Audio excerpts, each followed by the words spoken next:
கண்களும் ஜெபிப்போம். தேவனாய் கர்த்தர் நாளையில பேசுங்கன்னு ஒரு பெரிய பாக்கியத்தை கர்த்தர் கொடுத்திருக்கிறார். அதுக்காக என் தேவனுக்கு நான் நன்றி சொல்றேன்.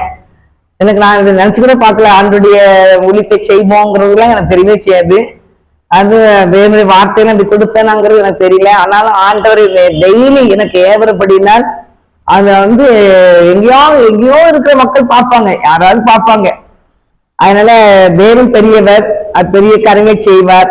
அதனால கண்கள் செபிப்பேன். அன்பு தகப்பனே, இந்த வேலைக்காக நன்றி சொல்றேன். இசப்பா கர்த்தாவே, இந்த நாளிலையும் தகப்பனே நீ பேசும், நாங்கள் கேட்கிறோம். இயேசுவின் நாமத்தினால் ஜெபிக்கிறோம் நல்ல பிதாவே, ஆமென்.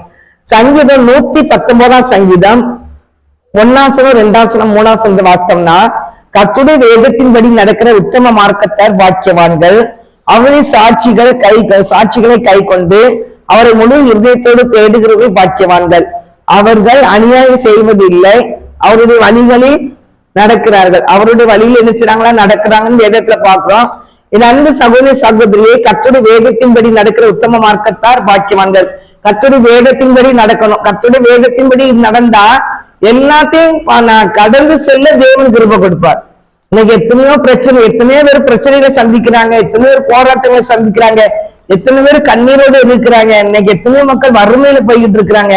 ஆனா அவங்களுக்கு என்ன தெரியலன்னா, அந்த வேதத்தை மட்டும் வாசிச்சுட்டாங்கன்னா, வேதத்துல இருக்கிற ரகசியம் அவங்களுக்கு தெரிஞ்சுச்சுன்னா கண்டிப்பா விட மாட்டாங்க. ஆனா அந்த வசனத்தை எடுக்கவே மாட்டாங்க. பைபிள் என்ன செய்ய மாட்டாங்க, வாசிக்க மாட்டாங்க. ஏதோ கடமைக்காக கிறிஸ்தவங்க கையில பைபிள் கொடுத்துருக்குன்னு சொல்லிட்டு அதனால அப்படி கரெக்ட் பண்ணிக்கிறாங்க. ஆனா அந்த வசனத்தைப்படி நடக்கிற உத்தம மார்க்கத்தார் யாரு, பாக்கியவான்கள் சொல்லியிருந்து. வசனத்தை வாசிக்கும் போதுதான் வசனத்துல சமாதானம் இருக்கு, வசனத்துல ஆசீர்வாதம் இருக்கு, வசனத்துல அவர் சொல்ற நீர்க்கால்கள் ஓரமாய் நடப்பட்ட மரத்தை போல இருப்பாய், அவன் செய்யறதெல்லாம் வாய்க்கும். சங்கீதம் 1 போட்டிருக்கிறாரு. 119 சமாதானம் உண்டுங்கிறாரு. இன்னொன்னுல போட்டிருக்கும் வசனம் 119:92 உமது வேதம் மட்டும் எனக்கு மனமகிழ்ச்சியா இல்லாட்டா நான் துக்கத்துல அழிந்திருப்பேன் அப்படின்னு சொல்லுவாரு. அப்போ வேதம் மட்டும் மனமகிழ்ச்சி, வேதம் தான் மனமகிழ்ச்சி. வசனத்தை வாசிக்க நம்மளுக்கு இருக்க அந்த துக்கம்லாம் என்ன செய்யும், மறைஞ்சிடும். எல்லாம் பிரச்சனைகள் வருது அப்ப மட்டும் பைபிள் எடுக்கிறது. டெய்லி பைபிளுக்கு நம்ம என்ன செய்யணும், முக்கியத்துவம் கொடுக்கணும். பைபிளை நம்ம ரொம்ப நேசிக்கணும். அதுதான் பெரிய ஆசீர்வாதம். இந்த உலகத்துல 2 பேர் இருக்கிறாங்க, ஏசப்பா இருக்கிறாங்க, பிசாசு சாத்தான் நிக்கிறான். அப்போ இந்த சாத்தான் ஜனங்களை என்ன செய்யறான், பல விதத்துல வஞ்சித்து கொண்டு இருக்கிறான்.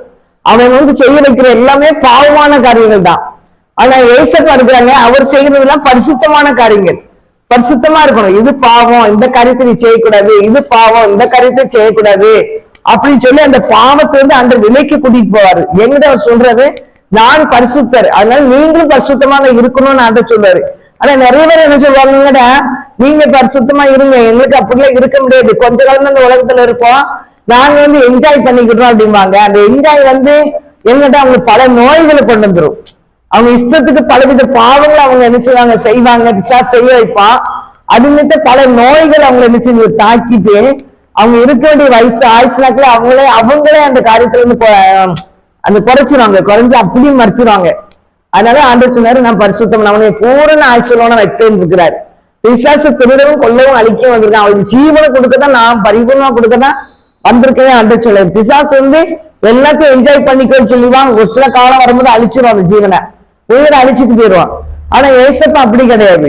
ஏசப்பா யோவான் 10:10 போட்டிருக்குது, திருடன் கொல்லவும் அழிக்கவும் வருகிறான், அவர்களுக்கு ஜீவனை பரிபூர்ணமாய் கொடுக்கவே நான் வந்திருக்கிறேன் ஆண்டு சொல்றாரு. ஜீவனை கொடுக்கதான் வந்தாரு. எப்பேற்பட்ட மக்களா இருந்தால்தான் அவரை நோக்கி பார்க்கும்போது பிரகாசம் அடைவார்கள் தான் வசனம் சொல்லியிருக்கு 34:5 சங்கீதத்துல. அவரை நோக்கி பார்த்தா கண்டிப்பா பிரகாசம் உண்டு. ஆனா அதனால நிறைய பேர் வியாதியில இருந்து, பிசாசு பிடியில இருந்து அவங்க ஜெபிச்சு அவங்களுக்கு ஆண்டவர் சுகத்தை கொடுக்குறாரு. இல்ல அவங்களுக்கு அப்படி ஜெபிக்க முடியலன்னா கூட ஒரு ஊழியக்காரங்கிட்ட போயாது, அவங்க தேவ சமூகத்துல ஜபத்தோடு நிறைய ஊழியக்காரங்க நிறைய குறை சொல்றாங்க. அங்க போனா அற்புதம் நடக்கும், இங்க போனா அற்புதம் நடக்கும்.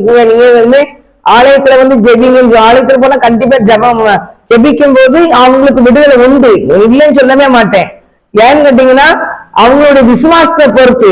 சிலவங்களுக்கு தெரியாது, சிலவங்க அழுதுட்டே இருப்பாங்க. ஆனா விசுவாசத்தை பொறுத்து நீங்க சுகம் கொடுக்க முடியும், உங்களுக்கு அந்த வல்லம் உண்டு ஆண்டவரே, உங்களுக்கு இறங்கி அற்புதத்தை செய்யுங்க ஆண்டவரே சொல்லும் போது அந்த விசுவாசத்தின்படி 18 வருடமா கூனியா இருந்த மகளுக்கு ஆண்டவர் சுகத்தை கொடுத்தாரு. விடுதலை கொடுத்தாரு. நிமிர்ந்து நடக்க ஆண்டவர் பண்ணாரு. விசுவாசம் என்னைக்குனாலும் நான் விடுதலையாக்கப்படுவேன்னு சொல்லி இருந்தாரு. அதே போல வேறு பிள்ளைகளாக்கி நீங்களும் தேவ பிள்ளைகளை நினைச்சீங்கன்னா விசுவாசத்தோடு நினைச்சு இருக்கணும், கண்டிப்பா சுகத்தை பெற்றுக்கலாம். விசுவாசம் இல்ல, வியாதி தாக்குது, அவங்களுக்கு மரணத்தை நோக்கி போடுறாங்க. அப்போ வல்லமை பெற்ற ஊழியக்காரங்கிட்ட போய் என்ன செய்வாங்க, போய் தலையை கொடுப்பாங்க, நிற்பாங்க. அப்ப அவங்க ஜெபிக்கும் போது அந்த பிசாசு விதிலாம் என்ன செய்ய முடியும், அழிக்கப்படும். அதான் குருடர்கள் பார்வையிடர்கள், செவிடர்கள் கேட்டார்கள், முடவர்கள் நடந்தார்கள். அவங்க ஊழியக்காரங்க மூலியமா தான் என்ன செய்யறாங்க. அன்னைக்கு பாருங்க, அவங்க ஊழியக்காரங்க மூலியம் சுகத்தை பெற்றுக்கொள்ளலாம். அவங்க வல்லமை அவங்க மூலியமா வெளிப்படும்.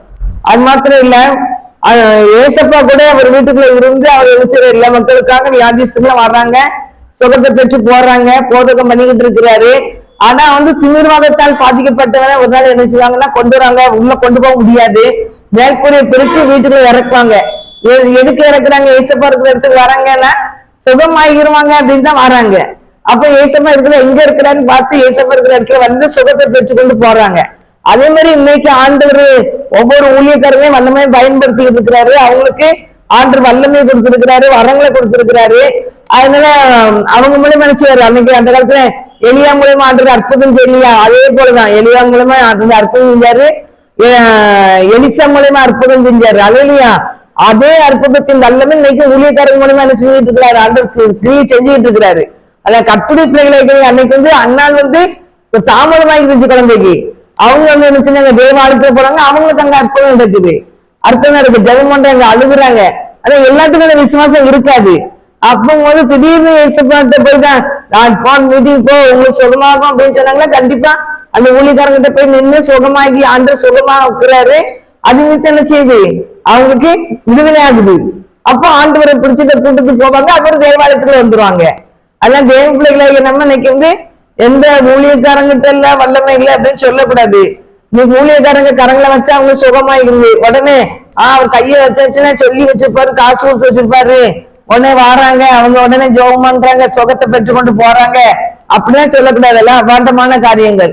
அதெல்லாம் தேவனுடைய பிள்ளைகளாகி ஒவ்வொரு பிள்ளைங்க கர்த்தருடைய சமூகத்துல மணிக்கணக்கா தேவ சமூகத்துல விழுந்து கிடப்பாங்க. அவங்க ஜெபிக்கும்போது கண்டிப்பா ஆண்டவர் அற்புதம் செய்வார். அவங்க ஜெபிக்கும்போது கண்டிப்பா அற்புதம் செய்வார். மணிக்கணக்கா தேவ சமூகத்துல கண்ணீர் வச்சிருப்பாங்க. ஆண்டவரே இந்த தேசத்தை படர்ந்து கிடக்கிற தேசத்தை எவ்வளவு மக்கள் இருக்கிறாங்கன்றவர, எவ்வளவு மக்கள் அழிவு நோக்கி போறாங்க, அவெல்லாம் ரட்சிக்கப்படணும் ஆண்டவருக்கும் போது இப்படி வியாதிஸ்தர்கள் மூலியமா வியாதிஸ்தர்களை கொண்டு சுகம் தரும்போது அவங்க ரட்சிக்கப்பட்டுருவாங்க.